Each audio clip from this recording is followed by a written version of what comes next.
नाथजोगी, नाथपंथी, डवरी, गोसावी, गोंधळी, वासुदेव, बागडी, चित्रकथी, मेंढरी या भटक्या जमातींच्या विविध मागण्यांबाबतचा तारांकित प्रश्न आमदार सतेज पाटील यांनी विधान परिषदेत उपस्थित केला।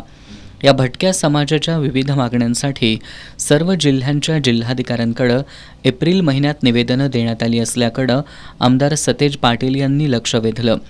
मात्र जिल्हाधिकारी कार्यालयांकडून असे कोणतेही निवेदन अद्याप शासनास प्राप्त झालं नसल्याचं इतर मागास बहुजन कल्याण मंत्री अतुल सावे यांनी सांगितलं।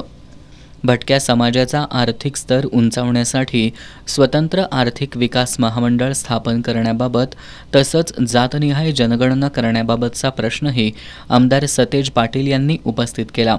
यावर उत्तर देताना मंत्री अतुल सावे यांनी भटक्या जमाती अंतर्गत येणाऱ्या 51 जाती आणि 43 उपजातीमधील समाजाला वसंतराव नाईक विमुक्त जाती आणि भटक्या जमाती विकास महामंडळामार्फत राबवण्यात येणाऱ्या विविध कर्ज योजनांचा लाभ देण्यात येत असल्याचं सांगितलं।